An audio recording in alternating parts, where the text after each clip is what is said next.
Hello and welcome to We Gotta Podcast, a podcast about Dragon Ball from A to Z, from Earth to Namek to Sadala. We're going to cover it all. My name is Randy. I'm whoa, Jake. And I'm 90% more expensive after the tariffs, Ken. Woohoo! We are the world's strongest under the heavens trio de dangers here every other week to talk your ear off about fights, goofs, and everything else in the Dragon Ball cosmos. And you might be wondering, whoa, who's this Jake guy? And I would say you have not listened to every episode because he's been here before. So, catch up. But also, Doug's not here. He is on assignment. Very special assignment. So he couldn't make it here. But thankfully, we got our good buddy Jake here to fill in. So happy to have you here again, man. Thanks. Very happy to be here. Thank you. Great. I'm happy you're here as well. Ken, I'm sure you're feeling kind of, right? You got a throat thing? Yeah, I might have strep. I don't know. I'm going to the doctor. The soonest I could book out was a doctor in 2 days from now. So who knows? So we had to record this, even though Doug wasn't going to be here. I had to record it now before I get any worse. There's no putting this off. No stopping this train. We got a podcast. Exactly. That's what we're here to do. So normally I'd say, what's new, Doug? But you know what, Jake? I want to know what's new with you. I mean, I restarted. Well, I didn't restart. I started Bloodborne for the first time for the second time. I see. I've been consuming a lot of cool stuff. I've been playing Void Stranger. I watched Ping Pong the animation for the first time. Absolutely incredible. There's so many things I can have so many conversations about, but right now I just want to highlight one little thing right now. Oh, look at that little Metroid. And that is we are so back. It is that glorious time in which a new Metroid is coming out, and all we have to do is just wait. Doesn't happen often, but man, I'm super excited. So less and less as time goes on, we get Metroid. How long will we have to wait? Because are you buying a Switch 2 at launch? Are you going to play Metroid Prime 4 on Switch 1, knowing there's a Switch 2 version out there? I'm assuming they're coming out at the same time. They are. Well, it's just going to be the Switch 1 version, and then there's the upgrade pack on Switch 2. Yeah. But what I'm saying is, if you can't get a Switch 2, $500+ to play Metroid in 4K. I don't care. I'm definitely that guy. I don't know when I'll pick one up. I got to see that release date for the game, but yeah. Yeah. And also, whenever the system is going to be available for purchase, we're going to have pre-orders open here sometime, but how fast are those going to sell out and everything? So whenever people are actually listening to this podcast, maybe that'll be decided. I don't know. Yeah, the world is changing so fast right now. This tariff stuff could be old news and behind us by the time this comes out. Or hell could be continuing. My statement could be updated to, I'll pay $800 to play Metroid Prime 4 in 4K. Whatever it takes. Jake's there for it. I've been waiting so long. The wait has been more killer than whatever price it'll be. I get it. I know what it's like. Yeah, but that's what's on my end. Just listening to Metroid music all the damn time, and I'm excited. So I'm excited for you, and I'm also excited for Metroid. But I'm also excited to hear what Ken has to say. Oh, man. I've been playing this game called Schedule 1. Oh, okay. And it's, I don't know if I can talk about it without risking demonetization of this video. So just think Breaking Bad, and that's the game. A little bit of like the multiplayer, Yeah, there is watched it. There is a multiplayer mode you can do that, but I've played a little bit of that, and it's a lot of fun, but for the most part, I've been playing single player. And so I just bought a barn, and I've got guys working for me in that barn. I won't say what they're doing, but, they're doing stuff, and I'm making sure they get paid, and I'm going out and make sure I get paid. You know what I'm saying? Don't get on my bad side here in this game. You better watch out. Game's awesome, though. I really like it. Definitely don't play it if you're under the age of 36. So wait, you might be too young. Twice the age of 18. That's how intense it is. You have to be double adult to play this game. Double adult is good. Or Randy, what have you been up to? Well, this morning I finally finished watching that new Netflix Devil May Cry TV series. Either of you two watch it at all? I haven't seen it, but I've heard things. Yeah. I do love me some Devil May Cry. Okay, well. But I've been hesitant. Yeah, this might be for you, or it might seriously not be. I'm the type of person that likes new takes on things and just like, it doesn't erase the thing that I liked before. I just get to see it, some new life breathed into it, some new hands taking care of it. I'm also the kind of guy that liked DMC Devil May Cry for what it was. Of course, I prefer the original series, but I liked that. And you know what? I liked this. I thought it was very entertaining. I thought that it was, one, very beautiful animation. And, you know, it takes things in a different way. It's kind of like a real hodgepodge of stuff. Like we've got stuff from Devil May Cry 1 and 3 and 4 and 5 and 2 even showing up in this, which is strange because they never made 2, as far as I know. And right, didn't happen. No. They just skipped it. But yeah, it's a weird hodgepodge of stuff, and it's kind of neat that it's a story that is told that I'm like, this doesn't feel very Devil May Cry at all in terms of like themes and like things that it explores. So I'm not sure if it's the best vehicle for that story, but I'm pro pretty much anything that is. But yeah, it's just weird. So if you're touchy about a thing that you love being changed, maybe you just get angry watching it. But you know, I was on my toes. I have to spoil one thing. Every episode is like 30 minutes, right? And that's like with credits and whatever. There's one episode, I think it's like 6, is 20 minutes. The first 16, no dialogue. And 2 different art styles for like 2 different stories that are going on simultaneously. It's just a very like interestingly put together show. It certainly has its flaws. I'm excited to see where season 2 goes. And one of the characters voiced by, my brain just totally died there. Batman from Batman the Animated Series. Kevin Conroy. Kevin Conroy. I knew there was a C in there. Who passed in 2022 during the production of this. So he doesn't get to finish all of his things, but like any lines that were not recorded the role was taken over by none other than Mr. Corlett, the first Canadian Goku, doing those lines. Whoa. So I didn't notice any difference. So like, guy's good at doing a Kevin Conroy impersonation. So very impressed. But yeah, it's good. It's fun. Give it a try, or don't because you don't want to be angry. That's fine. I totally get it. If there's one thing Devil May Cry fans are good at, it's knowing when not to engage with a new version of Devil May Cry. This is not untreaded waters. How does it feel hearing Nero come out of Dante's mouth? I don't like that. I was like, I love Johnny Young Bosch. I think he does a great job. He can't do this one, though. Yeah. You're a guy in a different thing, and that's weird and very strange. There's also like, there's only one time in this whole thing that I felt, this moment feels too sacred that you shouldn't have changed this event, but whatever. I just had to get over it, and it was fine. Okay. But it is what it is. So maybe give it a try, maybe don't. And then I have one other thing that I wanted to talk about, and I just put it in here. LLC. Guess what, guys? I started a business, and I've found out that starting a business is a lot of applying for things so that you can get certificates so that you can use those to submit for other things just over and over again, nonstop. So we got a podcast LLC. It's real. I've got an employer identification number and everything from the IRS. It's wild. I got my first scam letter to the business the same day I got my certification pin for YouTube for paying out. That's how you know it's real.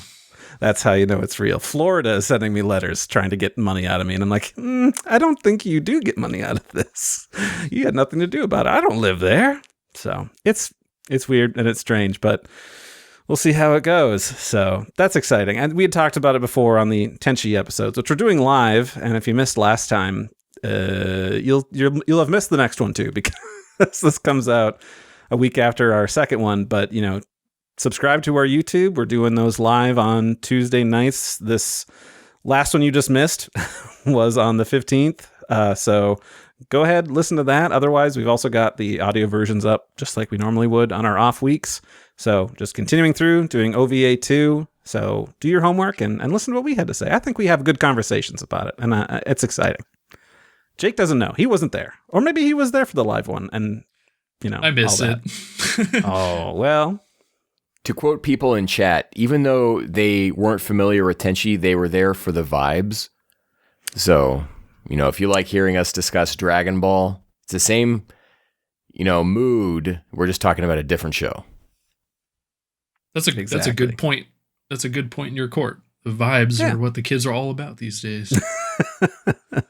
Exactly. Well, we like to keep the vibes good. And so we're keeping the vibes on Dragon Ball this time. No Tenchi talk. That's next time. Or last time. However, whenever time is weird in podcast land. So let's just talk about what we are here for today, which is our topic. What if we ran the Dragon Room and had our own little grubby paws all over Dragon Ball?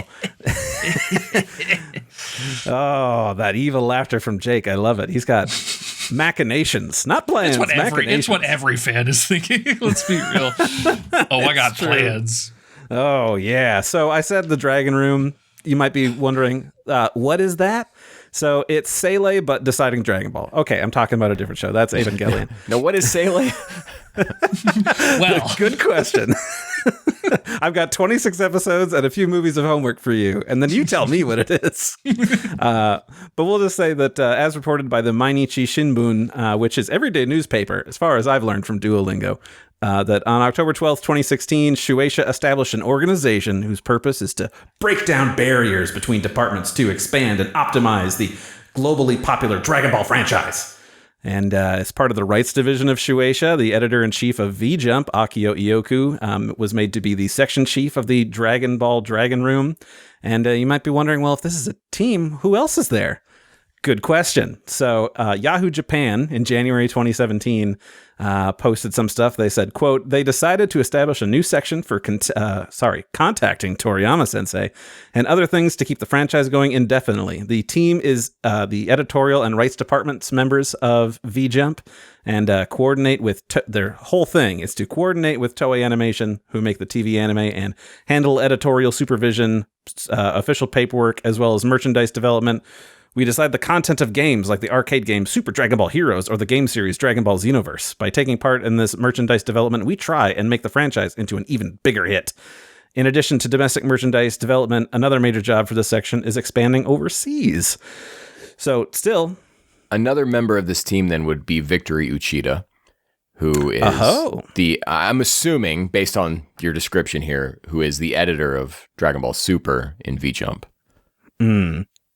Makes sense. But the only things that I had seen when I was doing some searches were him, and then this other thing from August 2023, where Akio Ioku steps down from the Dragon Room and Shueisha and starts his own company, Capsule Corporation Tokyo, with the goal to just be the Dragon Room, but basically without Shueisha. When this whole thing came up, people were like a buzz of like, whoa, what's going on? This guy's spinning off and making his own company. Can you do that? They asked Toriyama, they asked Torishima, they all declined to comment. Ioku said that, it's going to be me, and I'm bringing one dude and one lady from the Dragon Room to start this thing. So it's like, okay, well, there was at least one other dude and one other lady who worked there. It's all very mysterious, very, I don't know, clandestine. Yeah, it seemed like some major scamming was going on. Yeah, it seemed super weird. But you know what? He pulled it off. Like, he's like, yeah, now I just own this and I get to make all the decisions and things. It was very strange. Like, I didn't know you could just start a company and say, I want to take over that. And they go, oh, okay. It'll happen. It was fun for a while online where everyone collectively was like, can you do that? Is that a thing? It kind of leaves Dragon Ball in this weird spot right now where no one really knows where we're going next. I mean, we just had Daima wrap up. Super came back briefly for a chapter. Ever since Ioku took over, obviously Toriyama has died. Super came to a halt. Daima came and went. And we've got some DLC for the games coming up. There's that Super Divers game, which isn't doing too well, supposedly. All the video games that were in motion are still in motion, but we really have no idea where the franchise sits now. I think the big, strange thing is Super constantly being like, oh, it's on hiatus. Like, okay, well, it's been that way for a while. It'd be really nice if we could get some news, but I feel like we're going to get news and it's just going to be like, oh, it's back next issue. Like, oh, okay, just super quick. something like that. I don't know. I think we're going to be kept in the dark for a long time. It is a weird time for Dragon Ball. Just like everything's up in the air. So the idea behind this episode is we're going to rewind a little bit, forget that Ioku had a coup, and we're going to say, if the Dragon Room were still around and we were in charge of it, what would we be pushing Dragon Ball forward as? Exactly. So if we had the keys, the reins, whatever metaphor you want to use for being in control of this whole big franchise juggernaut, what do we get to do? And I think that's super exciting. And I don't know, we're just going to go hog wild. So I have like 3 different main headers here of just like big deal things. We got media, we got merchandise, we got apparel. There's probably a whole bunch of other stuff, but I also feel like merchandise covers a lot of things considering it's stuff you sell. And as a business, you want to sell some stuff. I mean, that makes sense, right? So under those 3 umbrellas, let's tackle this a little bit here. Now, Jake, you're our guest, and I only feel that it's right for the guest to have the first go, if they so choose. So, if you've got some media stuff, let's throw out one. Let's hear what you got in mind. My big meaty blast. It's so broad in its idea. A shout out to the Mario Kart streams if you've heard me say this out before, because I usually just toss it out. I'm like, I wish they would do this. I just want the time patrollers to be a thing so we can have more stories. I'm personally, and I know a lot of people really like to focus on what is canon and what isn't canon, slotting stuff in certain places. It's super fun to do, but we're at this point now, especially without Toriyama, where I feel like we're kind of being held back by having this like very rigid structure of when things can happen. And I mean, I know Heroes have already kind of like tackled that kind of thing, but those feel like glorified commercials. So I could go into details about specific things that I would like to see as a result of the Time Patrol and the whole Xenoverse and moving forward the timeline. But that is like, if I had to walk in and just be like, here's what I think we should do, guys. Let's just like establish the Time Patrollers and make GT and Super and Daima their own specific timelines and like do cool stuff with that and revisit these eras and, not make it like toys hitting each other. Bring us future Trunks and future Mai back. Show us that in the timeline they went to where there were already copies of them, didn't work out too well. And so they decide to join the Time Patrol instead. And yeah, let's have those adventures going forward. That would be a lot of fun. Seriously. Yeah. The things that always come to mind are Dragon Ball Online stuff before Xenoverse came around. I love the idea of Ten Shinhan and Krillin running their own martial arts dojos. I love the idea of Goku and Vegeta disappearing in a supernova way out in space. It's just, I don't know, just little stuff like that. We're seeing this world progress in a way that it felt like they were trying to go down in the 90s, at least, not only with the ending of how Z kind of leaves it open, but also the GT special of the juniors and the focusing on the next generation. And it's like, this world is so like ripe for the pickings, but we just want to keep it as the Goku show. I think it's time to move on, but that is a bold thing. So kind of just jumping off of what you're talking about a little bit here is that I would just love an anime that's called something like Dragon Ball Stories. And maybe we're not necessarily pushing the timeline forward, but we can go back and jump back. Like there's a lot of guidebook stuff about Mr. Satan, about Lunch, not necessarily guidebook, but rather interview lore from Toriyama. So there were machinations going on that he had with these characters, as they lived their own stories in his head. And so like, let's get like a 3-4 episode thing about Lunch. And then the next one is about Mr. Satan's youth. And then we jump over and we see what Kuririn's doing. And then we jump over and we see what a day in the life of Umigami is like, right? And just a little 1 episode thing. Like, let's have fun with this world, right? One of the things that was, really stuck in my craw about Daima was, I think one of the best episodes of that show is episode 2. And you had like all the characters together getting to see what them being kids was like. So like we could even dive back into Daima and it's like, here's an episode where we find out really what Roshi got up to being a kid again. Like, that's the kind of stuff I would love to see. You could jump around from any different timeline, any different point, and just explore that world out and flesh it out more. I think that would be a lot of fun.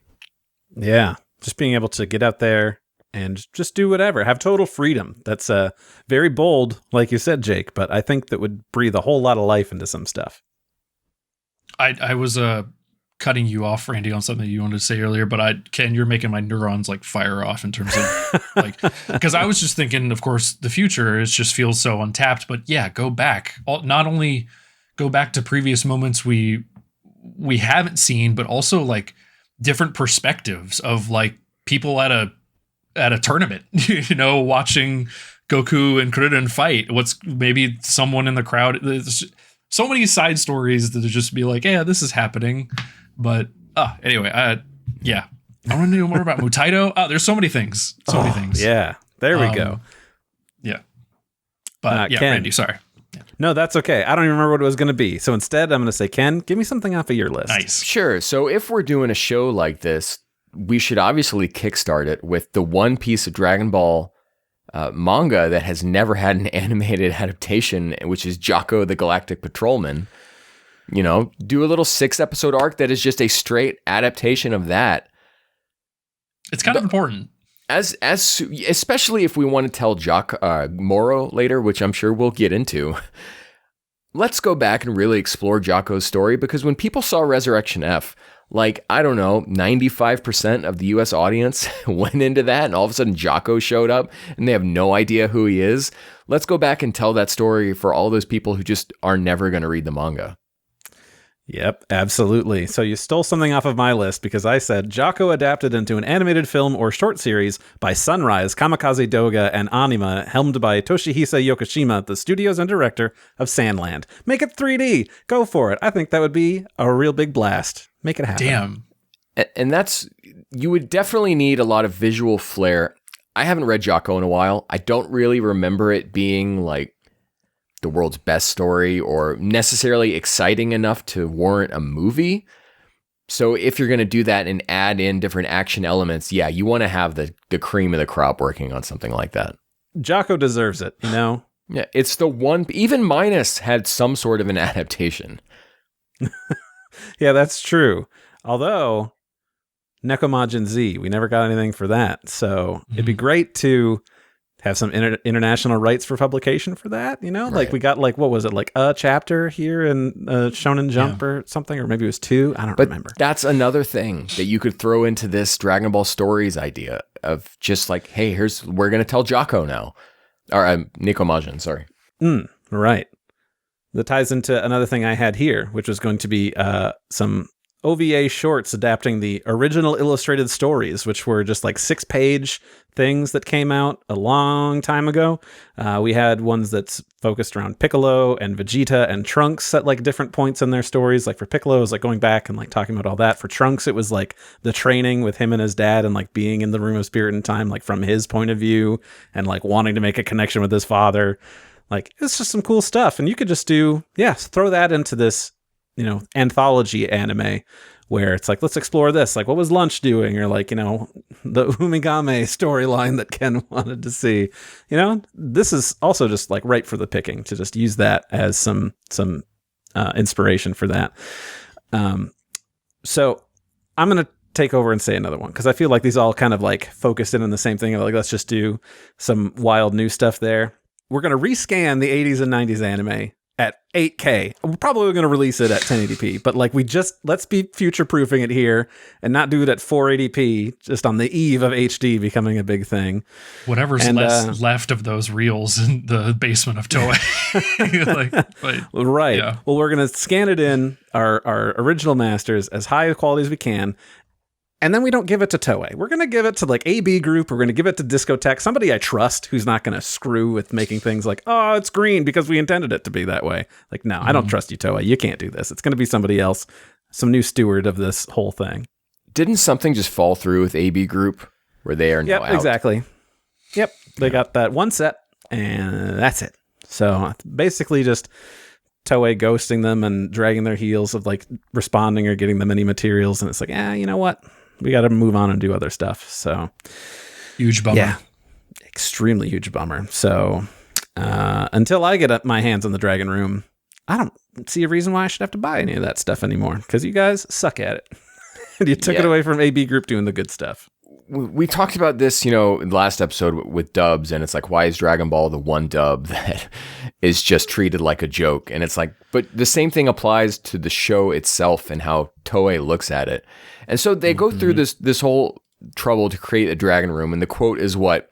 Here, to break down barriers between departments to expand and optimize a globally popular Dragon Ball franchise, but they don't give a good goddamn about what it looks like. Nope, just not at all. Even with new stuff like Superhero, it's like there's no home release that looks correct. It's all screwed up. So yeah.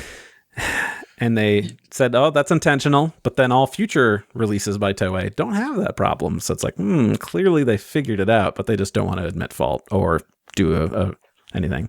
Do you believe that they would ever actually use the broadcast audio that has been provided by the VHS community? I think they would. They just wouldn't talk about what it is, where it came from, or why it's only showing up now. They'd just be like, we figured it out. They could even just be like, the power of AI, because that will get people who are, shareholders really excited. Yeah, that's a good point. Yeah, I agree in that. I think it would have to be whatever fossil is on some board of directors would have to no longer be in that, making that decision, and someone else would have to come in and also add on top of that a different layer of, hey, we use this technology or the broadcast audio, so it's all brand new product, guys. So right. I think it would still be a while. I for some reason I just don't see them acknowledging the efforts of anything that's unofficial. No, not Feels at all. bad. Yeah. I've got another one that's very close to that, but I'm going to hold on to it. And instead I want to hand things off again to Jake. Jake, give me something else off your list. Well, I got to piggyback off of what you just mentioned about a consistent high quality release. And I coincidentally, no big deal, I had this already like written out like months ago, because I was like, I just want Toriyama's work to be released in a consistent high quality like way that's easy to consume for people outside of Japan, because the Kanzenban releases have existed since 2004, 2003. Something like that, yeah. But internationally, we don't really get any of that. Just using the North American releases as an example, they added Z to all of the quote-unquote Z portions. Translations are pretty hit or miss. It's not terrible, but there's a lot of stuff that's changed. Censorship is all over the place depending on which version you get. It's kind of a mess, and paper quality sucks. You lose color pages. All that to say, I made a little list of, hey, this is what I would want to see if I were in charge of re-releasing the manga, and I'll just shoot right through these real quick. Do it. Hardcover Kanzenban size books, so nice and large, kind of like the Berserk books that have been coming out lately. Very nice and deluxe and premium. I want that to look good on my shelf. The JoJo volumes as well. Yeah, exactly. We're starting to see that with like Full Metal. Some other series are doing this, and I really appreciate it. I was going to say, if you could see through my wall to the next wall, I've got 5 of those. Yes. Yeah, use your X-ray vision. Besides those Berserk volumes, I've got like 5 of the Trigun hardcover ones. Yeah. So, yeah. High quality paper with color pages as originally illustrated by Toriyama, so not the full color releases. I like those, but your opinions can vary, and they're totally valid on issues. Complete retranslation of everything of the Kanzenban version. Every single name, attack, and spoken word is re-examined without influence from Funimation. I have that in here for me too. That was, let's see, radically rewrite the series translation guide from Toei and Shueisha for international audiences, adhering largely to a Kanzenshuu style guide with my own preferences on some things. Right. So yeah. No, that's funny you mentioned that. Yeah, Toei having their own international preferences, but they're aligned with what Funimation did, so it's like this weird. Yeah. Yep. The thing about Dragon Ball, the way it was translated, and they don't do this anymore, is that there was a translation and then it was like, what is it, English localization or English adaptation slapped over that by someone who we will not name, but you can just go check any volume of Dragon Ball and you'll see it. So there were 2 levels to it. And I would just be interested to see, just show me what that raw translation was. Like, was it like really broken? Like, did this other person have to do that much work to it? Or could you really have just thrown that in there?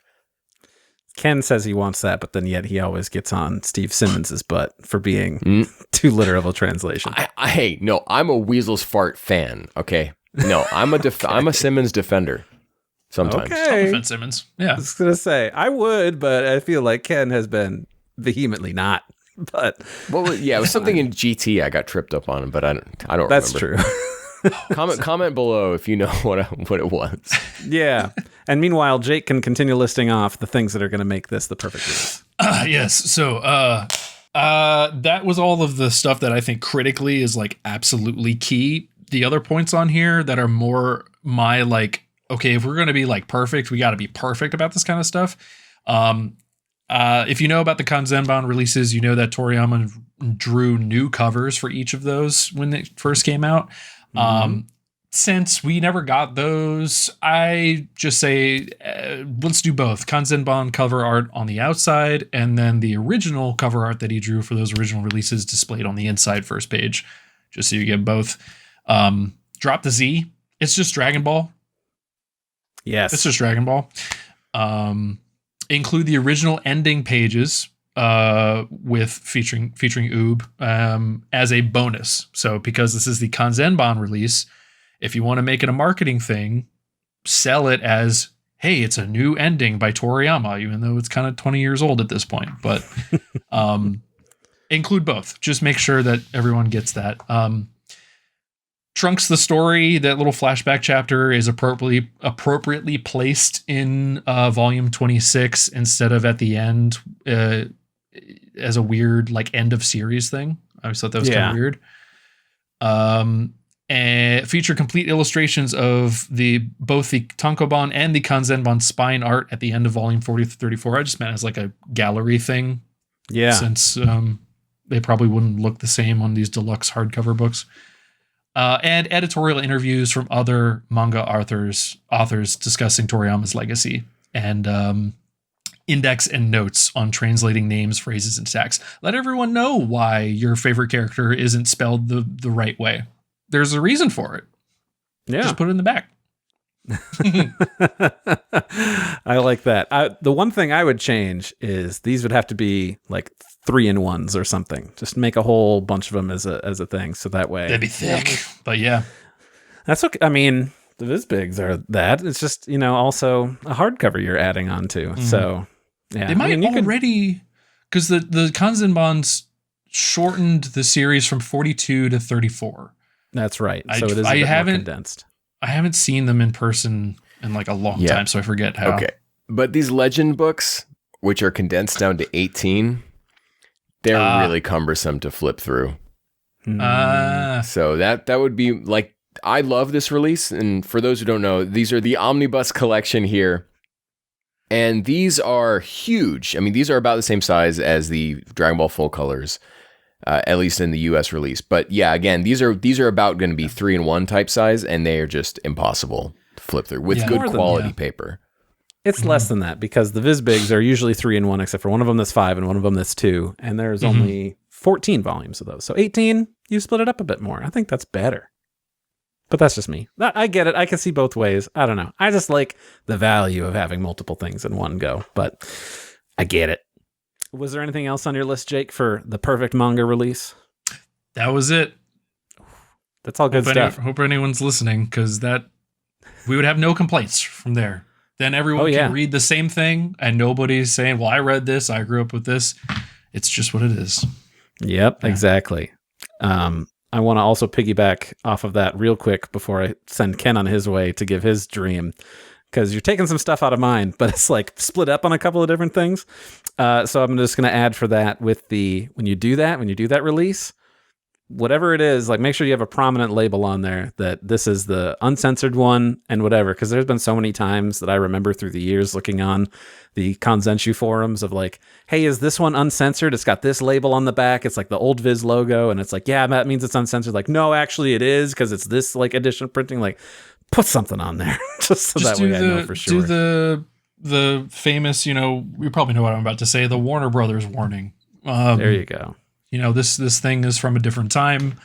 We've preserved it in its original way, et cetera, et cetera. Yeah, that's perfect. I just bought a Mega 64 Blu-ray that opens up with a message like that. It's a re-release of an old DVD, but they have a Blu-ray of it. And yeah, it opens up with like, hey, some stuff on here. Yeah. Yeah. That's fair. I can see that. Ken, what else you got?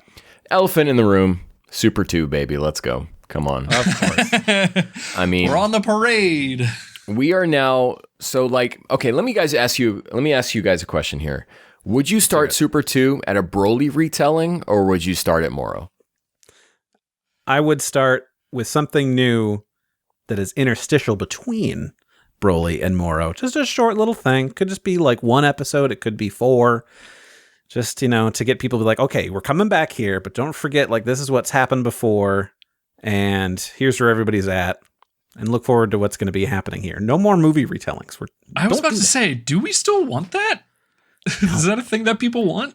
Broly's great. I love that movie. There is not enough narrative meat on those bones for it to really be retold as a series, and how action-focused it is, you just will not have the resources necessary to do that in a TV. It's going to be like Resurrection F all over again. Now, what if you do things like how they do Demon Slayer, where they take a movie and they're like, let's recut it into shows and like fill it out with extra material and stuff. So you're taking that original animation that was used in the movies and you're just adding it out, cutting it up. That could work. I mean, I'm more amenable to that. Boruto just straight up retold the Boruto movie in the show. Yeah. And then then they went and adapted that Sacred Spring or whatever that storyline was. Seventh Hokage and the Scarlet something Spring, like that. You know what I'm talking about. The board heads in the audience know what we mean. Yeah. So you could do that. I think that would be a good way to handle it, Randy. What you're saying is that just like cut the movie up, put some little stuff in between, show us a little bit more Goten and Trunks. Why exactly was Gohan not there? Piccolo reacting from far away.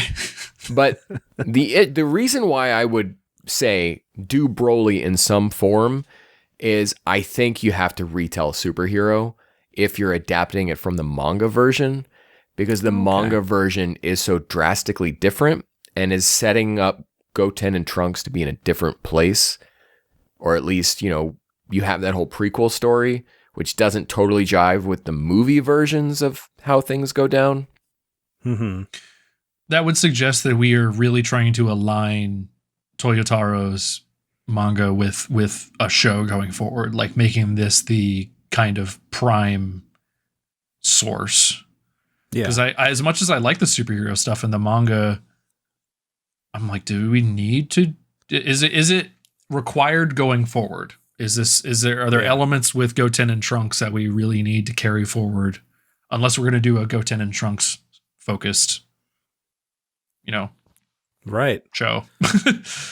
We could. I mean, why not also just have them more included in story stuff or whatever? Like, we're always focusing on Goku and Vegeta and what they're doing. Like, have an arc where it's focused on them. They're doing a thing while Goku and them are doing something else, I think I'm thinking about it too much. I'm thinking about it practically instead of thinking big. But yes, we should absolutely do that. I think you could also, if you wanted to figure out this whole thing of how to make Super 2 kind of like just happen and just like hit the ground running, it's been 10 years almost since Super came out. Do a recut of Super, add some animated stuff where that like Toyotaro's manga filled in some like extra things here and there, and just like, I don't know, try to align it so that way you don't have to be like, okay, so like this event happened in this movie, but then you kind of like have to interpret this thing in the show, but then don't forget this other thing in this manga that happened that also tangentially occurred that was better than what was done. Like, just try to sync it all up as best you can. And, that's way you can just jump right in to whatever Super 2 would be. Let's have that happen. I just want it, man. So now let's flash back to a world now where we don't have the Dragon Room. We've got this really weird rights battle almost. Is that what is keeping us from getting Moro in any form? I mean, I wonder if that's what was happening post like that, like when Super Anime ended, but the manga kept going, or if it was just like, yeah, we're gonna work on it, but we just now is not the right time because we got these other projects, but we're gonna get to it. But then it's like, oh, Toriyama's gone, and like now there's some rights thing where it's like, okay, who's actually gets to make that call and before somebody sues somebody else? I don't know. It's a good question. You know, it's frustrating that we know Super's reputation, the Super manga's reputation in Japan, right? It is just a V-Jump comic that goes with the other V-Jump comics in the bin, right? That's how it's treated over there. But over here in the West, we have no distinction for that. And Dragon Ball Super, it is just the next thing that's coming out. And if the Dragon Room was truly about this globally popular Dragon Ball franchise, they would care about the West and understand how we see the series. And I just don't think that is the case. I mean, Kai was much more of a big thing here than it was in Japan, to the point where they were like, okay, well, we finished airing up through Cell in the US and we don't really have an interest in continuing that. But because they liked it, the Boo arc of Kai was kind of like done to be made for international audiences, not so much Japan. And then like the whole Toriko thing happened and they had to fill in time slots. So like, okay, we might as well just put it out here in Japan too. But like they had the West in mind for that. Why not also just like, make an anime for the Dragon Ball Super manga stuff like that. And like, if they want to put it on Japan, they can. I mean, I would, that's money, you've already made the thing. But I kind of wonder like how much, now we're really broadening the scope here, but like how much, the whole interconnectedness between show, comics, video games, toys, whatever the thing, the brand that they're pushing out, just the Bandai Namco explosion, how much of that weighs in on like what they're going to do next? Like how much of Daima was also like we'll do it because we can have DLC lined up for all these other games too. I would hope that like Daima was really something that was driven by the desire to tell a fun story, but when you get all these new character designs and the show kind of turned out the way that it did, it kind of makes you wonder. So right, I think that Dragon Ball is just not even when Toriyama was alive, was no longer a thing that's like, oh, it's a story that he wanted to tell. It's like, this is a money-making business and a franchise IP. Yeah. We got to do stuff. So like, I think what we saw with the, Future Trunks, Goku Black stuff, where it was like, oh, we approached Toriyama and like, we want to tell a story about Trunks. Figure something out. And it was like, okay. So like, it was just a job to make money and make a product so that they could all make money. It just is what it is now. It'd be nice if it was like, creator driven with a vision and like, here's the story I want to tell. And when I end it here, that means it's done or whatever. Or like, oh, and I have all these other ideas, but like, that's business. That's capitalism. I don't know Toyotaro. I know he wears Supreme shirts and that's a weird thing to do. But he seems like the kind of guy who would have a creative vision for what he wants to tell with Dragon Ball. And I know a lot of people have certain issues with Toyotaro, and I'm not even going to say that they're misplaced.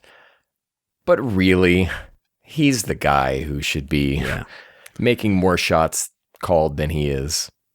Yeah, I'd be elevating that man into the room for sure. Like, I get to make last call, but like, he's there helping. He's whispering in my ear, here's what you want to do, man. I'm like, yeah. He has the passion. Absolutely. I've got another one, guys. So this one's crazy. And I totally haven't said something like this before. Even though we're rescanning the 80s and 90s anime and we're going to release that in like a pristine quality, you know what? It's old. It's crusty.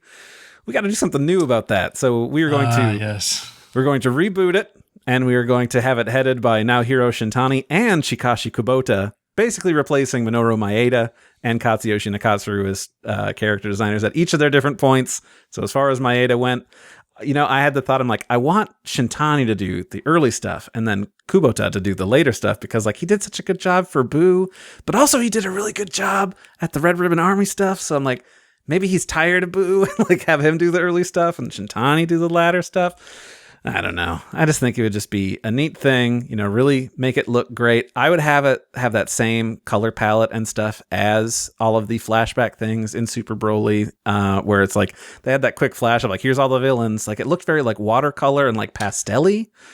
In my head, I associate that with the Jump Special, the 2008 one, where it was kind of like pastel-y, as you described. Yeah, but I agree a little bit of that. Yeah. That's what I want. Just retell Dragon Ball from beginning to end for like Oob. You can do the Kanzenban ending or not. I don't care. But like, I don't for either one. But just like have one and just call it Dragon Ball or like the new Dragon Ball, whatever. The new Dragon Ball. That's your old and busted Dragon Ball. I was with you until this point. Look, I'm just spitballing names. Now airing on Fox Kids. Shin Dragon Ball. I don't know. Re-energized. I love the idea of remaking Dragon Ball, but Randy, as you said, old and crusty. To me, I love it. That's the aesthetic of Dragon Ball, and I'm not. But this is the thing. I know. Now you get your choice of flavor, Ken. Yeah, I know. I'd almost love to see them. That Dragon Ball Recut project has been around for forever, and I haven't watched it yet, but I've heard nothing but glowing praise for it. Mm-hmm. I would just like to see them do that in an official capacity. Yeah, that'd be great. I would like that. Because then you also have to remember, if we're producing this anime now, do we start doing some recasts for a lot of things? Because, who knows who's going to be around for that and stuff like that. But like, I didn't come into this thinking things like, okay, we've got to take into account how long it takes to produce these and, who's around to do it. I don't even care about what's financially responsible. I'm just like, this is the things that I want to happen. Oh, yeah. I think we've already got some of our new cast. I think all of those Daima actors, you can slot them in and people would be like, I miss Horikawa, but I get it why you switched to this guy because he understands the role. I don't think, in fact, I'd be willing to like bet actual considerable amounts of money on this, and I'm not going to, but we will hear those actors again in non-Daima roles. And I don't mean like the video games. What's that? Mm-hmm. I'd take that bet. Yeah. Against me? Same. No. No, I'll bet with you. I think those guys will be called and ladies will be called upon again to when the time comes. Oh yeah. I think your idea, Randy, has been around since time memorial. Like, of course. There have been, not to say it's not original, but I'm saying that, like, first of all, the fact that you've thought of like exactly who you would like behind it is so much more effort than I've seen a lot of people put into it. Usually they're like, when Kai was first coming around, I remember everyone going, why didn't they just reanimate the whole show and make it look like that one cutscene from the video games? And looking back on it, that's kind of like, ooh, like, I don't know about that. I think everybody has their own idea in their head, scape palace of like what they want Dragon Ball to really like look like and represent. And that's a really hard thing to nail. It is, but remember, we're running it, not everybody else. So I'm in charge. This is what it's going to be. I do agree with Ken on like the crustiness kind of being the essence of Dragon Ball. Mm-hmm. I'm still personally like the fact that we're not using Kikuchi as a fundamental base for motifs in music is like a sign of we're in the dark ages. Like there's so much music from the original show that I feel is iconic, and it's just like, why are we just not tapping into it? Would have to have that kind of same, we're going back, guys. This is nostalgic for that time and for Chinese mythology. Like, not to shout out fan projects, but Dragon Ball Legends kind of got that flavor that I really appreciated. So yeah, if it were something like that, I would want them to lean into like, oh yeah, this is crusty and you're going to like it. Like, so yeah. We're animating it 4:3, 480p only. Okay, now you're just appealing to my unfair Yes, preferences. We're going to do everything that Megalobox did to like achieve that look. We're going to do that. You know, we could use just straight Kikuchi, or we could do modern composers doing their take on Kikuchi tracks and like doing basically remixes. You know, if you wanted to keep it fresh but have that still the same thing, and then use that as the base for composing any new tracks for anything. Oh, we definitely have to. Like, yeah. The composers that are out there in the world now can do it. They can make something that sounds Kikuchi-esque. We had it in Fusions. We have it in Kakarot.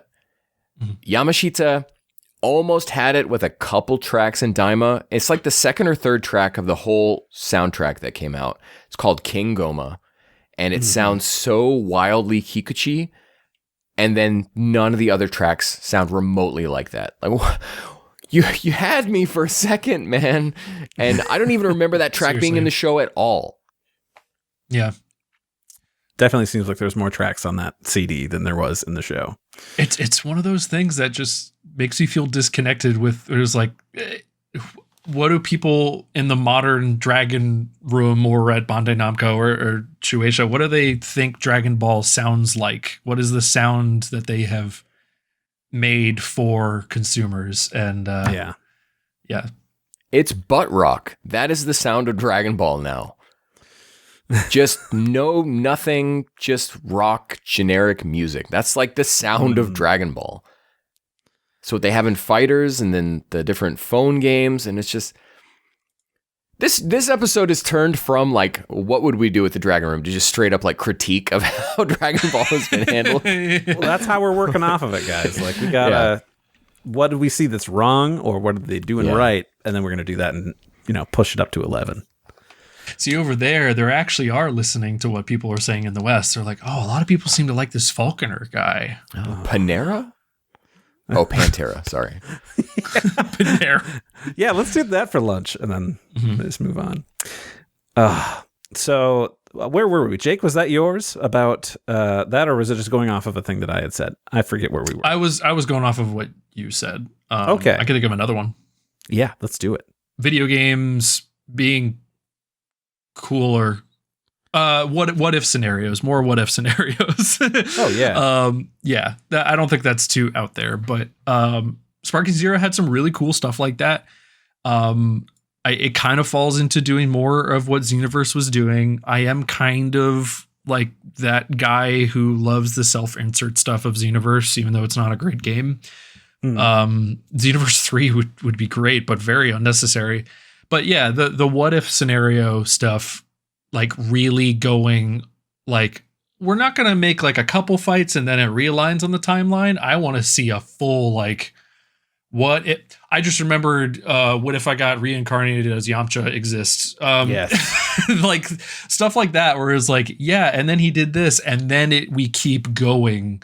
And I love that stuff. And Dragon Ball, at least when I was really first like watching it as a kid, that I would think about stuff like that all the time, where like if this character didn't do this could have ended up this way. That's just kind of, for some reason, Dragon Ball has always stood out to me in that department of like, wow, how wild would it have been if like this happened? And yeah, stuff like that. I know it's a very generic answer, but I love it. Yeah, what if scenarios? You could do so much cool stuff. I would love to see some, the state of the gaming industry now is that remaking games is kind of like a big money saver, just because you really already have your whole game design doc done and prepped and ready to go. Remake Advanced Adventure, Randy, with like drawn cells, character designs by Shintani Kubota. That's not one person, it's two people. Yeah, just remake some of those old games, dude. The old, like, NES, those, like, Gokuhen or whatever they were called. Just start, like, remake some of those. They don't have to be full-scale $80 game projects. Yeah. Just, like, little small chunk things. You already have a lot of it done and ready to go. Put those out on phones if you have to.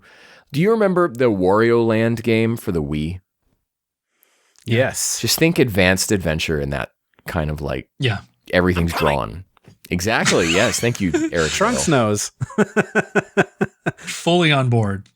Same here. Yeah. Give me Legend of the Super Saiyan, but put that basically as like a 3DS level game for just like in terms of like scope and like technical things. But, you know, that'd be great. If I'm not mistaken, those games had some of the what if scenarios that I was talking about. Like, what if like the Earth crew survived the fight with Vegeta and went dynamic? Yeah, so you have like that. Yeah, Tenshinhan and Yamcha and Chaozu go dynamic with you, and that's that kind of stuff. yeah. Sounds so cool.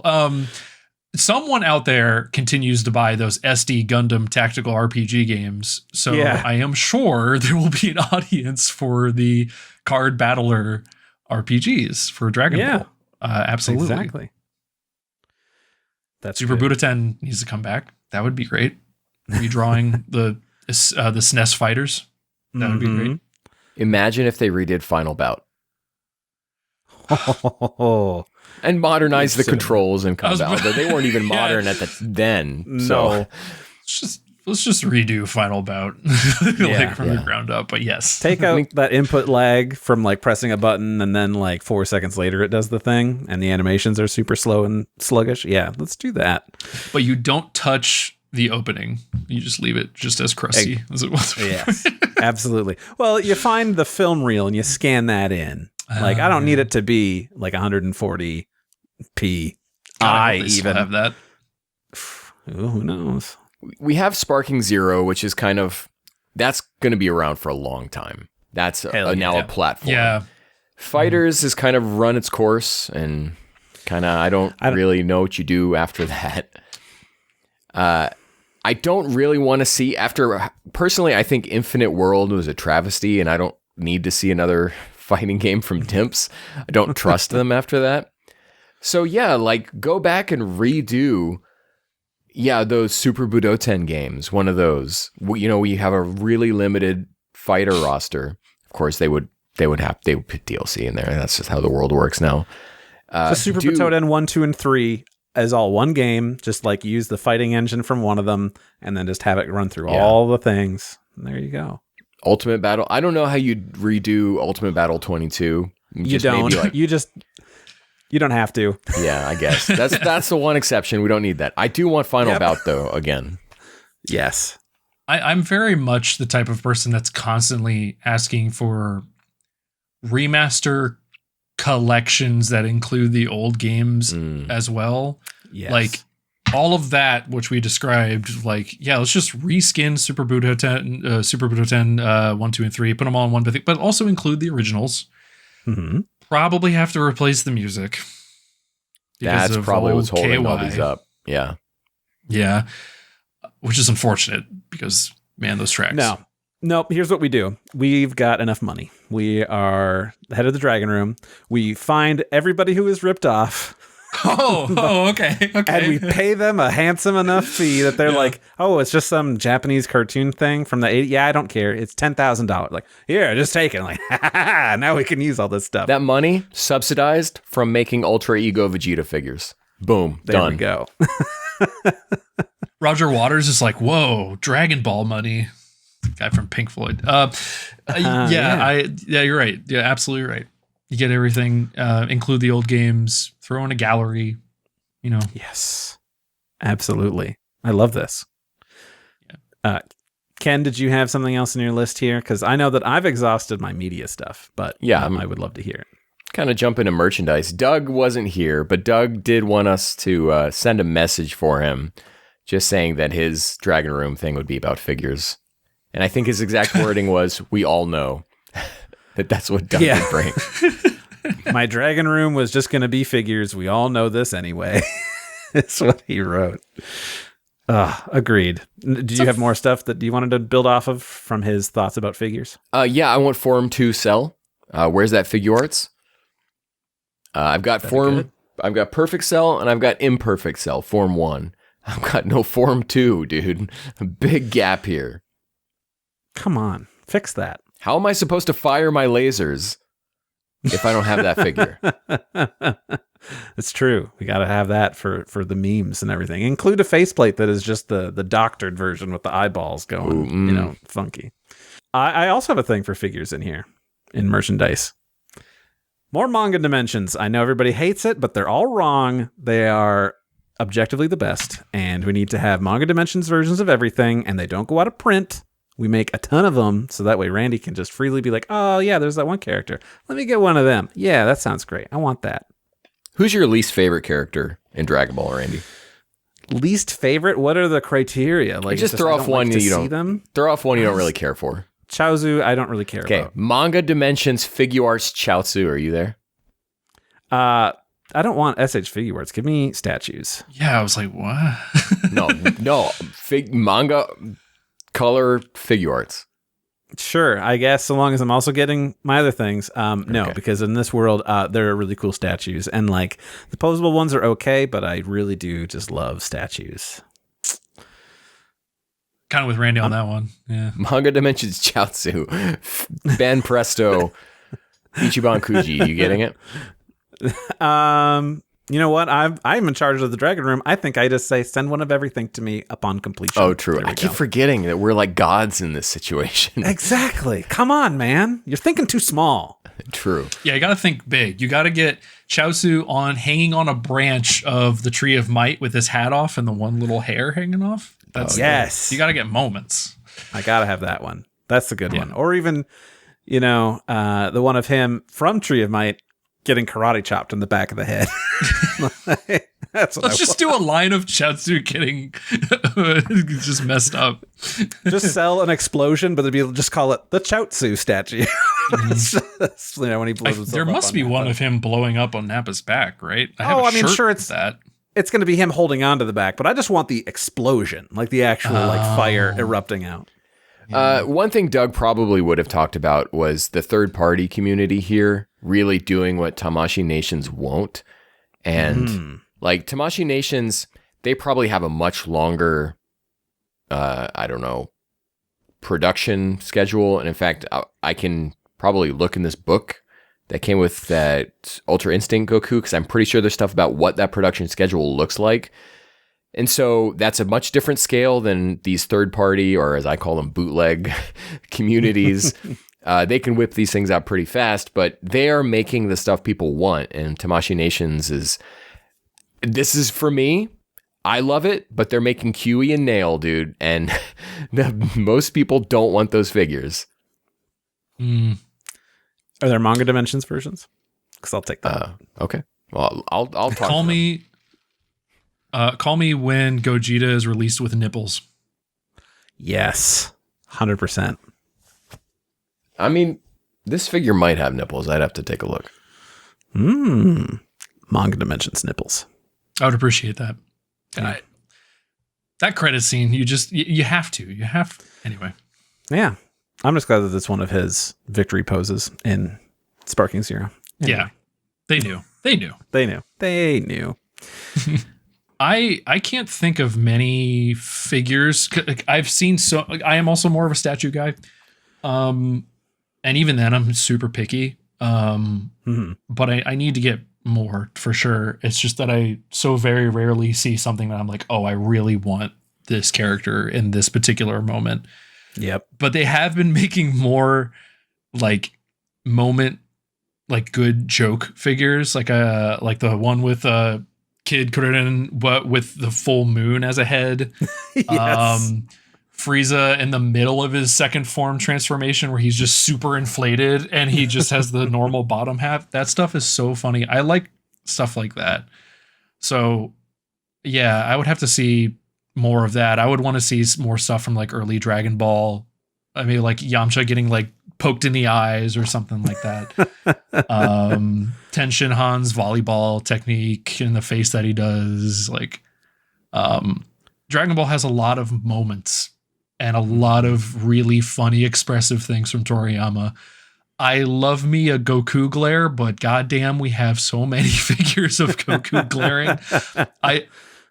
I think it's cool. I saw the one in the store the other day of Goku when he's training with Gohan in the room of space and time, and he it's just him when he's trying out the super buff form, and he's just standing there, and he's just a pile of circles, and like it's cool that they made a figure of that, but I'm like, I don't know if I want a balloon animal on my shelf of Goku. So,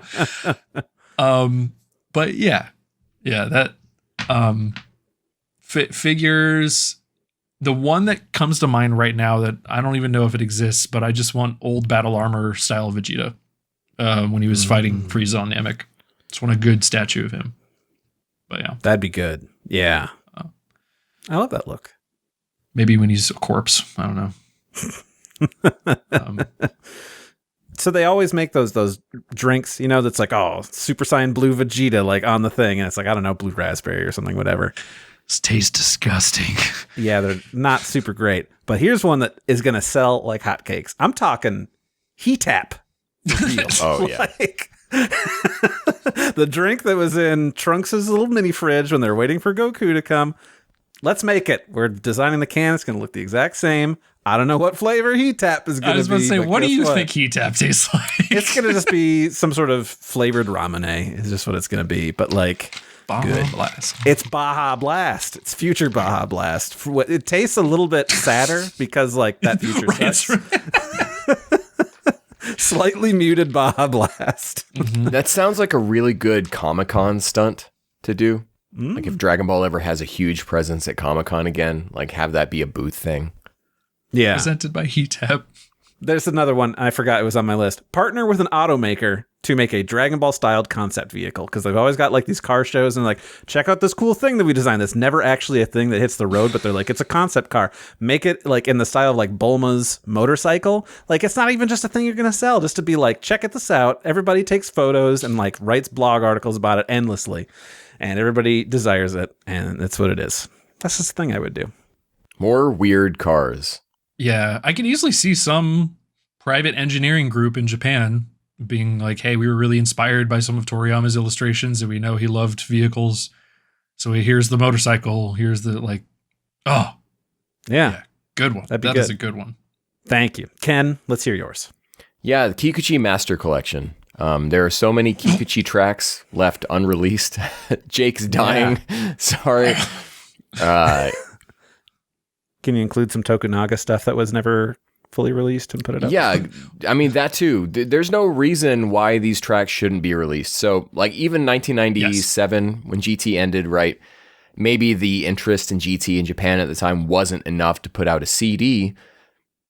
Toei's sitting on those files. They could just throw that up on Spotify at, like, what I assume is no cost. Just whatever you have to pay someone to sit there and put the metadata in those files and upload. Yeah. Like, just do it. You don't have to make these printed copies. So to me, really, there's no reason why there should be any more unreleased tracks. Just put them out. Yeah. You've got them. Just make it happen. Yeah. What are we doing? I always assumed Toei headquarters was just actively on fire in 1997. Yeah. Something was going on. And I don't know. They just dropped the ball on a lot of stuff. But that's, I think you can still order that Daizenshu collection, the Kikuchi Daizenshu collection. I think they just like make it to order, or like some website did that or something. Maybe not. Maybe I'm remembering something, but that music needs to be readily available anywhere. You can get Kikuchi's soundtrack music he did for a series called Voice Lugger on, I think, Apple Music. Why can't you just as easily, like, wasn't there a period of time where those Kikuchi tracks were on Spotify and then they went away or something like that? Like, this stuff needs to be available at all times, everywhere, and more of it than what we've had before. And not just up for streaming. Let me purchase, the tracks to just have the files myself in like high quality FLAC, something, Let me have them. If I can add any Gundam show's soundtrack to my Instagram story, why aren't we doing this with Dragon Ball? Yeah, it boggles my mind. It's so weird. All right, apparel, Jake. You said you've got something. Let's hear it. I want those coats in the Super Broly movie. Oh yes, the SAB coats. Yeah, that's it. Yeah, I feel like that would be super easy to like partner with someone. When that movie came out, I'm like, oh, for my tall ass frame, yes, I would want that. Nice and bright. I'm sure coats like that exist, but like, I don't know, stuff like that where like less hot topic quality things. Yes. I can say that like when you start getting into like shirts and apparel for Dragon Ball, it does kind of become this weird, crazy storm of pretty low quality stuff. But more stuff with just like Toriyama's illustrations. Uniqlo is pretty good about that, and I would just like to see more of that. Heck yeah. Ken, do you got something? I mean, I would never wear it, but where's Trunks' jacket? Come on. Cropped way too short. Yeah, but like if I saw somebody wearing that, I'd be like, okay, that person is legitimately the coolest person I've seen all month. Yeah. Would not look good on me. I would not be the coolest person you saw all month, but someone would be, yes. Yeah. Anyone who knows me, anyone who's still friends with me from my elementary school days knows that I had a very unwashed denim jacket with a capsule cord patch on it that I wore pretty often. It was not midriff cut, but I did wear that a lot. And Trunks wasn't even my favorite character, but yeah. Can confirm bad idea. Well, I've got a good idea, and I will not be talked. I will not be talked out of this. That it's a good idea, and if following on the theme, give me manga, whatever, anime accurate Trunks boots. I'll pay whatever you want. Ooh, make them real. I'll wear them constantly. Yeah, stop making these Crocs, and let's put out capsule court shoes. Yes. Slam dunk. We made $1 billion. You know, you can sell them for $2,000. I don't care. I'm buying them. Yeah. I need them. The shoe community is crazy. Exactly. Prey on those sneakerheads, man. They're going to pay buku bucks. You're telling me I can get Rita Repulsa shoes, but I can't get Trunks replica boots? Right? I'd also really dig, like, you'd have to probably go like the superhero style, but like Piccolo shoes, you know, put that sole that's on the bottom of them from Superhero. I buy them. Sure, why not? Not as fast as I'd buy those Trunks boots, but yeah. Or those would be good like slippers. Yes. Yeah. Absolutely. This is cozy. I like it. I've always liked Goku's casual jacket when they're training before the Cell games. Pretty sure my Xenoverse character who used that jacket pretty often. I don't know why we're not constantly selling Badman t-shirts or like the button-ups. Why are we not doing that? They are out there. Officially licensed? Yeah, I was going to say, are these just like cosplay ones that people made, or this is officially licensed? Really? No, I have seen them at it's either Hot Topic or Box Lunch. Yeah, but do they do that thing where then they put like Dragon Ball Z on the sleeve? I'm pretty sure they do. I'm a big stickler for stuff like that, where I will go look at a shirt. I'm like, oh, that's not bad. And I turn it around. And it's like the logo's just plastered on the back. I can't wear this. Sorry. Like, don't do that. Yeah. You have to commit to being in universe. Like yeah. You can put it on a tag or whatever. Sure. But like everything facing outside, if there wasn't a logo on it, don't do it. You're doing it wrong. Yeah. 100% agree. Yeah. That's my list. I don't really have anything else there. Anybody else? No, but I'm sure the second we stop recording, I'm going to be like, God damn, I meant to bring this up. The hat that has Krillin's name misspelled on it. Damn it. Oh, there we go. A lot of good hats. Anyway, sorry. Yeah. There's a lot of just like, you know, regular casual wear that characters have worn where I'm just like, you know what? Yeah, I'd like to see that, but off the top of my head, I don't know.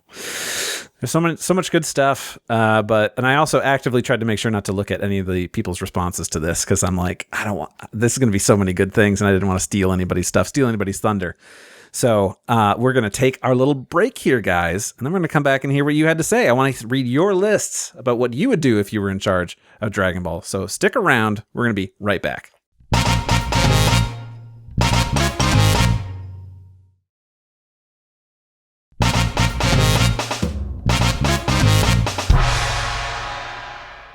Alrighty, we're back, and we get to listen to what you guys had to say about our little topic here, rather than hearing us jibber-jabber on anymore. I mean, you're still going to hear us, but now we're going to read the words that you wrote over on Blue Sky, because Ken had posted saying that the future of Dragon Ball hasn't been this uncertain since the 2000s. What kind of stuff would you like to see next from the franchise? So we're going to start off. Jake, would you mind taking Get Kaliba? Yeah. Get Kaliba says, definitely want to see the return of and resolution of Super's manga, especially if there were any notes or story ideas left behind by Toriyama. While his exact level of involvement seems to be in question, it's all still built upon his initial return for Battle of Gods, and I'd love to see how the story concludes in the end. If nothing else, they definitely can't just leave us hanging in regards to Black Frieza. Beyond that, I'd love for something other than GT to finally go beyond the end of Z material someday. Oob and Pan are still ripe for the picking narrative-wise. 100% agree. Yeah. Especially like the Pan stuff. Like, give me more of that. I would love to explore all of that. And like, yeah, man, like Black Frieza shows up and just wrecks shop. Like, you can't just leave us there. This guy's suddenly a big threat again. I'm excited. Show me more. I've said this a million times already on this podcast, but just in case someone is unfamiliar with this, there's like a near 100% chance that we do have notes from Toriyama on what was coming next, just based on the way that we know they would start planning the next arc out while the current one was going. That activity would have happened while Toriyama was still alive, while the superhero arc was in production. So we're probably pretty sure that there was stuff going on. And especially since superhero arc was just like a retelling of something that was already there, I would expect that Black Frieza stuff was pretty far ahead in the planning phases. I could definitely see that. I could also see it where it's like, nah, man, I'm on vacation for like a year and some. Like, I don't want to deal with any of this. So it could go either way. Meanwhile, Toyotaro's cooking. Oh, you better be. I just want to add like a +1 to Get Kaliba's here. The Oob and Pan ripe for the narrative. I've thought about that so many times where we have this kind of setup for a new generation. I'd love to throw in Marin. I'd love to throw in Bra, and then toss them into space and see how they work as a kind of like new focused cast, and then we can have actual stakes again, and then maybe someone can show up to save the day. But I've always liked that idea. It's a good one. All right, definitely like that. Zenpai writes in. Maybe we'll see him again later in the show. Who knows? Says 1, get Toei to finally make the definitive home Dragon Ball home video release with a color corrected upscale and broadcast audio. Have the full color edition of the manga the same size as the digest edition, which is these omnibus ones back here. Basically the Viz full colors, but in Japanese and from start to finish. 3, when he, or someone at Shueisha, seems apprehensive about moving the story forward, I would like Toyotaro to at least make one final super arc, bridging superhero and the end of Z. 4, while we're on Toyotaro, I would like a manga adaptation of Resurrection F and Broly and a decent adaptation of Battle of Gods. 5, DLC packs for Kakarot covering the earlier chapters of the manga so we could have the entirety of the original story in one game. Yes. Man, the Kakarot thing would be great. Give us Kakarot's story from start to finish. Throw in some Dragon Ball Minus. Why not? I mean, we already had the Z version of Bardock's story. Throw that in too. And then, cover the original Dragon Ball stuff. I would love to see that. The bridging to the end of Z would be so great, guys. I can't believe that didn't come up. Yeah, absolutely. Yeah. Genius. I have one nitpick here where he says that for the home release, we use a color corrected upscale. We don't got to upscale. We got them masters, baby. Let's just scan it in native. Why upscale? We got it. I'm going to take this next one. This is Omega Rockman who says, I want them to finish Super's manga with Black Frieza and adapt the remaining Super arcs for the anime while the remaining cast can still do it. Maybe also do a Daima movie that fixes the inconsistencies between it and Super. After that, let the remaining OG cast sign off and let the franchise rest for a bit. After about a decade, do a remake or reimagining with the new cast. I'd even be happy with just a Kai recut for OG Dragon Ball instead, so we can get a redub of that part of the story. But I doubt that'll ever happen. Don't doubt. This is you in charge, man. There's no doubt. Just take charge. Do it. Make it happen. All positivity. Yeah, exactly. Man, the Daima thing, I would have loved if everything slotted in. I do like when stuff is canon and all slots in. And it's like, there's just a little few things you could have done in Daima that would have done it.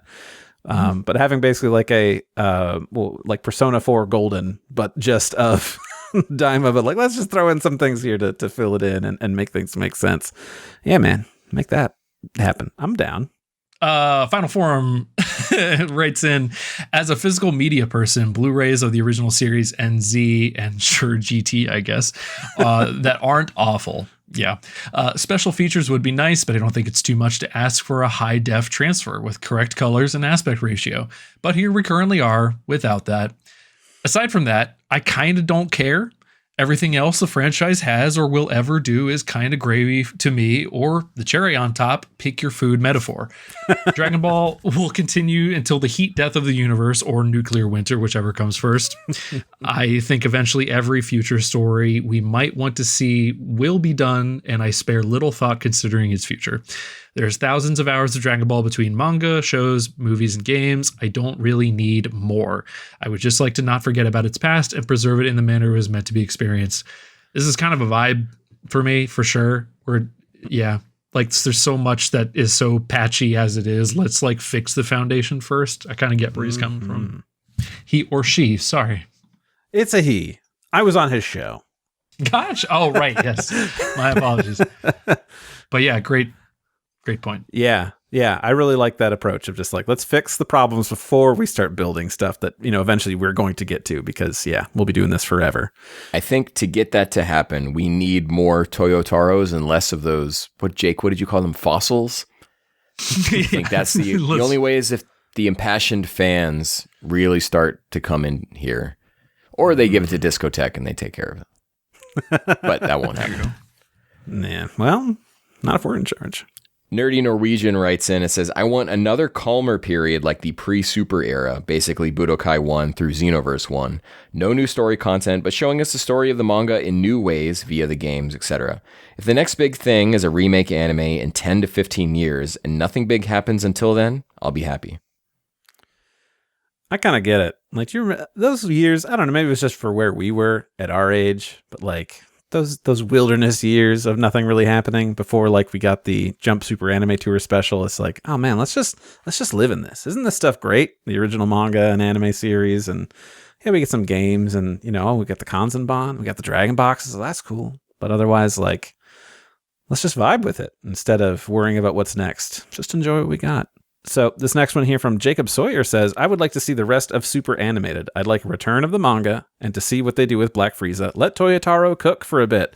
I feel on the fence about a remake of the OG anime, though it will probably happen someday. Pie in the sky wish would be for a more faithful translation of the manga in English. I love how everybody is excited about Black Frieza. Come on, guys. Shueisha, make it happen. Dragon Ball Room, whoever's in charge. Capsule Corporation, Tokyo, whatever.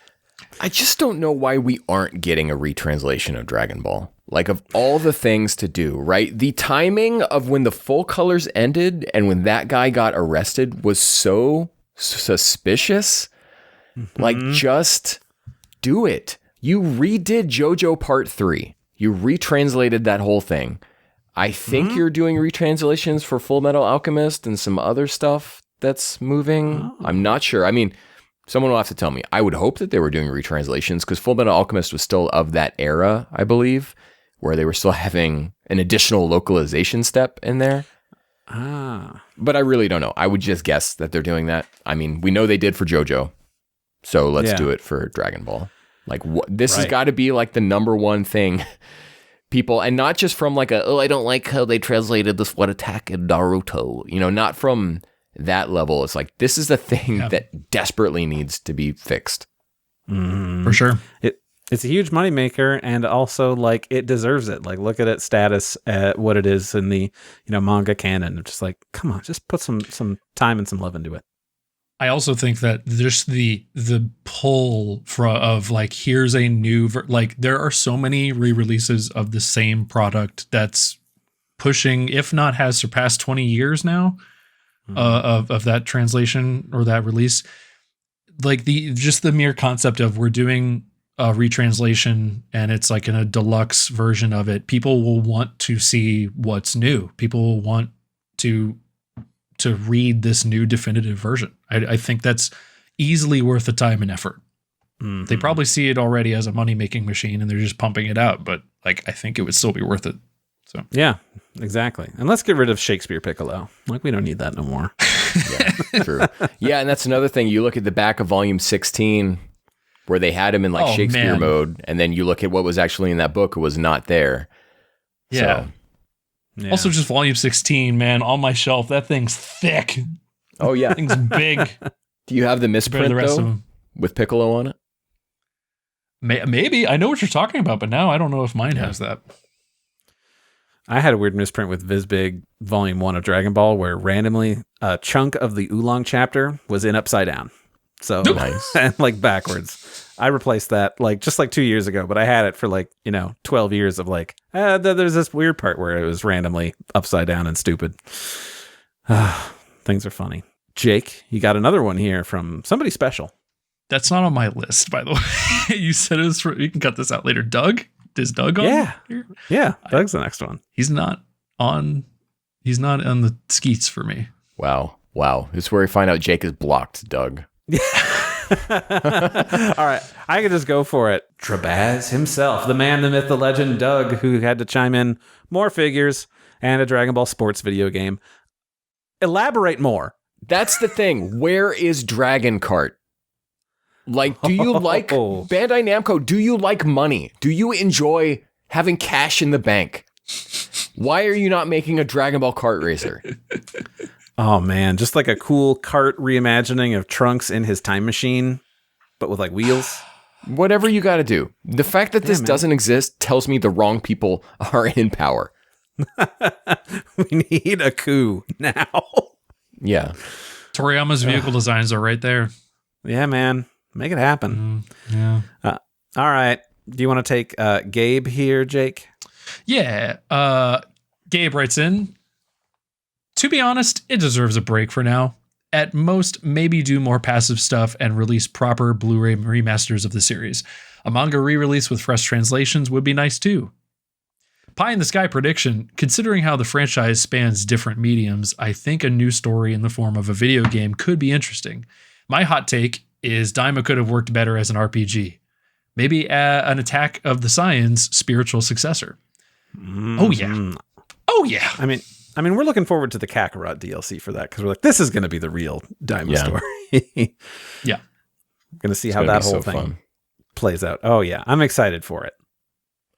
Michael writes in and says, incorporate Daima lore and cast along with post-super characters like Broly and Gamma 1. Pan and Bra become major characters. Oob! Bonus, Frieza is beaten, but sticks around. He's a big threat. We managed to beat him, but we don't kill him. We're like, no, he can still stay around. That's okay. Yeah, so the thing about incorporating Daima lore, we talked about this before. One of the things I'm really looking forward to is, are they just going to straight up do it?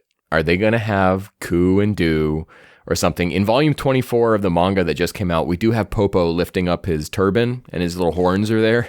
His little horns that we said, I'm not going to repeat it here, but that.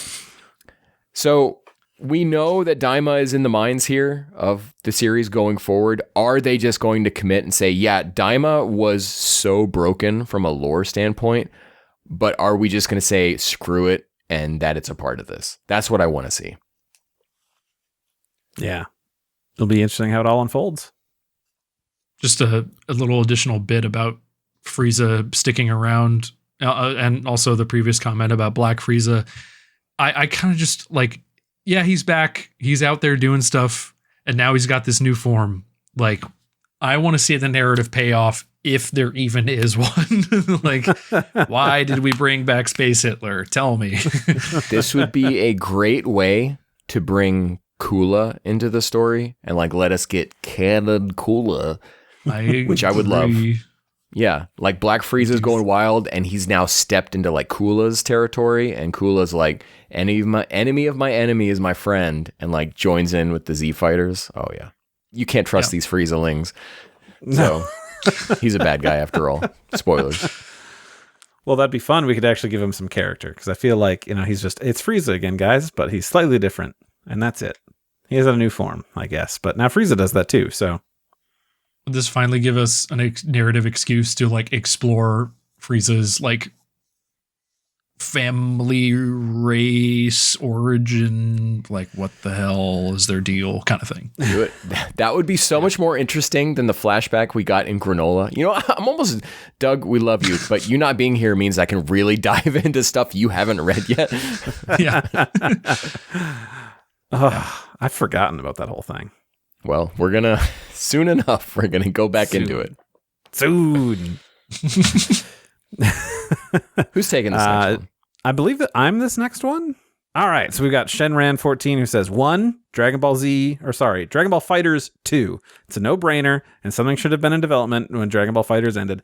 I agree, or just another big expansion and just like keep the base game and then just build off of it. But like if you've got, brand new things you want to do, I also understand that because Fighters is 7 years old at this point. So, oh my God. I get it. Yeah. I want to say that was January 2018. Oh my God. It's been a bit. Number 2, Super 2. It's probably the first time Dragon Ball Super has something to construct around and upgrade what Toyotaro did. Yeah, man. We've got stuff set up. We can get into that. Of course, Black Frieza, of course. And 3, don't know if this happened, but release Kikuchi soundtrack overseas on streaming services. Yes. Yeah. I want to say very briefly was, and then they took it off. I know I saw a thing today where somebody had noticed that a bunch of the songs that were from the Evangelion soundtracks are no longer available on Spotify, which is just crazy. It's overseas licensing, which sucks. But that would be a thing that I would be focusing on if I was in charge. It'd be all this stuff is available constantly. There's no reason why it's not. I don't care if I'm making less money. It's just be here, give me, $1,000 and you can have it on streaming services and I'll write in the contract forever.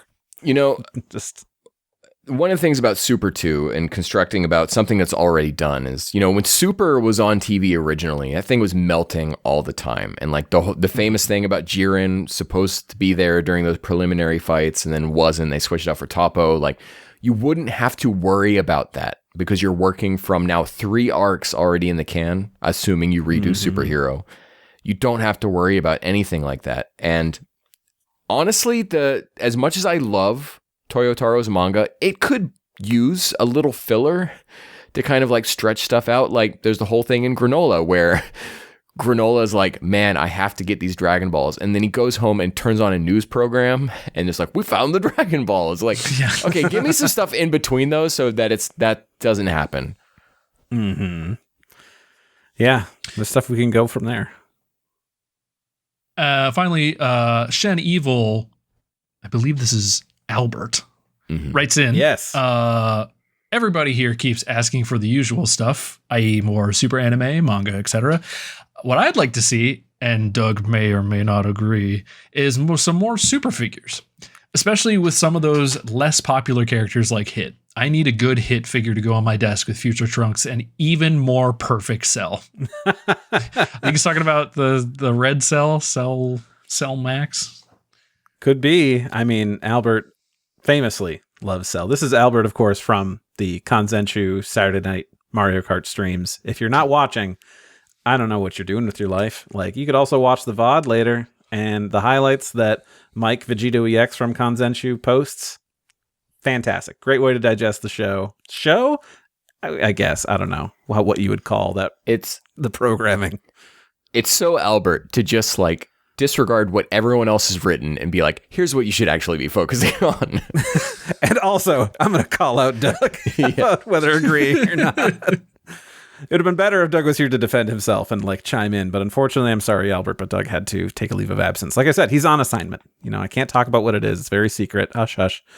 But it'll pay off. Don't worry. Hey, Hit is cool. Love me some Hit. A lot of people love Hit. I don't know why we don't get more stuff with him. He's like a tattoo, man. He's just a cool, everything about him is that's a cool character. I don't need to know much about him. In terms of good Hit figures, I'm assuming there's a statue out there, a master lease or something. How many poses can you get out of that guy though? He just does the hands in the pockets, ooh, and other than that, it's he does, yeah. The figure arts of Hit is really good, but unfortunately, he was premium Bandai, so you're going to be paying a premium price trying to get him these days. That's the rough part. Oh man. Well, Oh, that's all of it. That's all you guys had to say. And I wish that I could spring something on you, Doug, but you're not here. So we have to just do regular. Hey, look, Senpai did some trivia. So now I get to pit both Ken and Jake against each other. That was a good scream. I like that. That's restrained.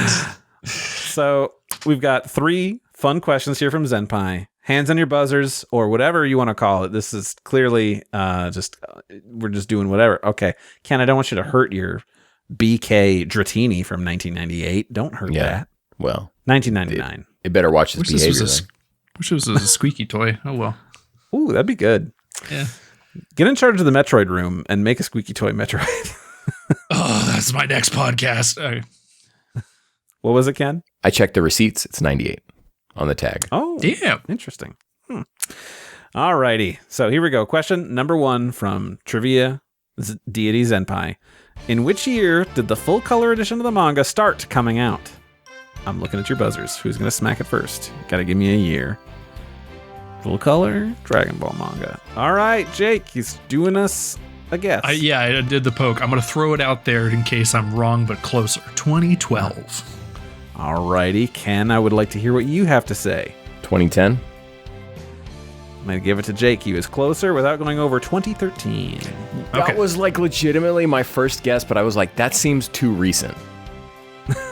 I knew it wasn't around Kai. I knew it had to come after that, so that's all I For knew. me, I just remember reading it in the Shonen Jump, I guess Alpha at the time app, when I was at a certain job, and I'm like, okay, what years was I there? When would this have been? Like, that's how I always try to categorize my memories. That's a pretty quick jobs. turnaround. Then for them have been putting those out in print here, relatively. Yeah. And then Someone stop. Say. Yeah. Abrupt stop. All right. Question 2. How many Dragon Ball games came out for the PlayStation 2? Haven't we? I want to say we've done also something that. similar to this. So, PS4. Jake, give it to me. Oh, okay. This was PS2. Was it PS4? PS2. Maybe. I'm going to go with 6. All right. Ken? I No, would it's say that definitely was more than not 6. Do I get it just by saying going one number up and saying 7? Because Jake could do definitely that. forgot about sagas Oh, and Infinite World. And Infinite World was the one I forgot about, even though it was mentioned earlier. so obviously let's talk through this. The 3 Budokais, 3 Budokai Yes. Tenkaichis, sagas. You've got Infinite World. Geez, and then Cho. how granular is he getting with this? DBZ 2V? Is he considering that as a Oh, well, release? there's also Super Dragon Ball. So yeah. You said Super show. Dragon Ball. I counted that up. Are we doing Okay, you got it, yeah. Battle Stadium DON that has the D from Dragon Ball in the title? I So thought that was GameCube only. was it really? Or was that Okay, also then on I take that PS2? back. Bold Maybe I'm wrong. to just be GameCube only if that's the case. But, But no, that could be Ken, true. You're absolutely right. Yeah. So I'm saying 7 just because that's all I have to say. I'm doing the Doug tech. Well, then you're right, As you because should. yes, it's 9. The 9 that we Okay. named off, which is the 3 Budokais, the 3 sparking games, the Super Dragon Ball Z, Infinite World, and Sagas. Yep. So It doesn't Alrighty. feel good to win that way. I don't know why Doug does it. he does it because he knows that it makes you upset. But since Jake didn't care, it Yeah. means nothing to you. And also, you're not that vindictive. That's right, Doug. I think you can cut that. You can leave it in. I don't care. Let him hear it. Yeah. All right, question 3, last one. This one is a gimme, he says. So, hands on your buzzers. Which American-made video game was the only one ever to be exported to Japan? Oh, beep. Legacy of Goku 2. You're right. It came with redrawn sprites, and all the characters' names reverted back to their original Japanese names. If you think Wow. we sent Falconer music over to Japan and they had to listen to it. On that bad sound chip that the Game Boy Yeah. Advance had? Ooh. Terrible. Not great. Well, that's that. We have the trivia. Thank you again to Trivia Deity Senpai, and I really, really appreciate that. Don't forget, y'all, if you're not listening on Spotify, you should go over there. We got polls. You could comment things there. You're writing comments on YouTube. Let's see some comments over on Spotify. We're monetized on YouTube, but man, we are so far away from being monetized on Spotify, and we need that money. We're at LLC now. We gotta do something. I don't That know. means likes lot of cash. Yes, that's what the LLC means, not limited liability company. But you could do that, and that'd be cool. And make that a real hop in place, or don't, and be like, I'm sticking it to the man. I'm doing my own thing, and be like, that's fine. I'm the man. Stick it to me. I like it like that. That's weird. All right. I got one other thing that I want to do here because we had another email here from Willis DeYoung. Sorry, this episode's long, but we got to do this one more time. So Willis says, Ken's call to action, episode 104. First of all, I'd like to say I appreciate the apology, Randy, and I'm glad that both you and Ken are Team Glorio. So you're welcome. With an asterisk. Ken's trying to weasel his way out of it, but I'm not. I'm solidly in Team Glorio. You can't pull me out with an asterisk. I'm buying the figure arts. Don't worry. All right. Being 37 and sharing very similar exposure to the franchise as yourselves, I made the transition to the Japanese cast as well. But recently, while watching Daima, my two daughters, 6 and 3, were very frustrated that they couldn't understand a word of what was going on. Then, shortly after Daima, I was given Battle of Gods a rewatch, and my 6-year-old sat down with me and was like this again. Since I was watching the Blu-ray, and with a tap of the remote, all of a sudden everything changed. English-speaking Goku. Needless to say, she was hooked. Obviously, she doesn't understand all the silly politics about sub and dub, but the fact that I could share Dragon Ball with her made my day. She went to my room, and Doug will love this, started pointing at all the figures, trying to put it all together. I saw and felt the same magic I had as a kid, trying to figure out how all these pieces fit together.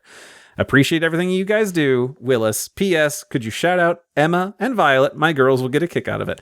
Heck yeah, Emma and Violet. You rule, and I'm glad to welcome you to the Dragon Ball family. We'd love to have you, and good luck on the journey. You've got a lot of stuff to catch up on, a lot of homework to do. Yeah. Wow. But that's awesome.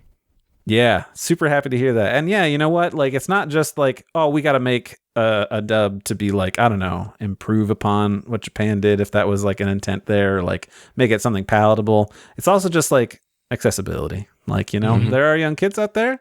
And you could, start it that way. That's cool. And then maybe they'll get real sicko mode like us and switch over, or not. And that's cool. You're still enjoying things, especially if you're watching stuff like Kai and things like that. You're getting a much better, closer approximation of what Dragon Ball actually is.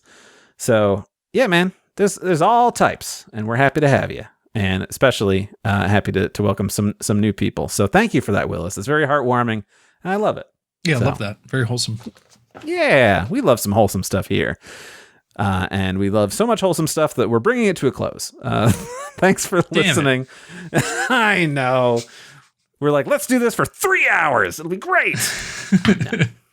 Sorry. Ken would himself, especially if he is feeling sick. We don't want him to be dealing with all that while he's sick. So thank you for listening. We love interacting with you and keeping you in the conversation, talking about our favorite franchise in the world. You can post at us on Blue Sky. We're over there at wegottapodcast.com. And of course, you can email us at wegottapod@gmail.com. Do you want to take Doug's thing? Unless he's here to take it for me. No. Thank you to Rifti Beats for letting us use his track Kakarot theme hip hop trap remix. You can find that track and other great music by Rifti on his SoundCloud. Ken, where could the good be? Oh, you can find me on jlunars.bsky. I'm on there. There you go. Yeah, just posting stuff. Look in the description below. You'll find it. Yeah. I'm around being loud about Mega Man and stuff. Ken, where can the good people find you? At detectivex.bsky.social. And Randy. I'm slightly more complicated. It's Saberbreaker at wegottapodcast.com over there on Blue Sky. But I'm there. You can just look up Saberbreaker. You'll find me. I've got the same like avatar thing from the podcast. So it's fine. It's all good. Thanks to everyone for listening. And Jake, thank you so much for subbing in. I gave you less than 3 hours notice when Doug pulled out to go to the Middle East. That's not where he's going. We can't say where Doug's going. But you answered the call, you jumped in, you didn't have to, but you really saved my throat this episode, even though it really seems, I'm really perking up as we've been going along, and it's honestly the best I've felt all day. So I'm sending you my key, you'll get my Genki Dama soon. So. Yeah. So thank you for joining us. It's always a pleasure having you on. Thank you. When Doug said that he couldn't be here tonight, it's like I didn't even think. I was like, I'll ask Jake. I didn't say that sounded like aggro. I said like, LOL. I'll go ask Jake if he can jump in, and And you were just like the first thought to come in and join us. So yeah, thank you so much. If I can be that substitute teacher that the kids are like, yeah, TV day, then yeah, that's the vibe I'm going for. Hell yeah. So everyone, again, thanks for listening. Make sure you like, comment, subscribe, and stuff. Comment below with what you want to see from the future of Dragon Ball. If you weren't a part of the Blue Sky call for action. And if you're not on Blue Sky following us, jump over. You know, I know some people are over on that other website, and that's fine. You won't find us over there. So if you want to be a part of the show, make sure you're on Blue Sky and jump over there. And that brings us to a close. Another fine episode in the bag. We're not missing weeks. I might be sick. Doug might be in Africa. That's not where he's at. But this show doesn't stop. This train doesn't stop, to quote Walter White. Randy, you'll know if you ever watch Breaking Bad someday. And I'll stop with postponing the end and just say catch you matinator. Bye.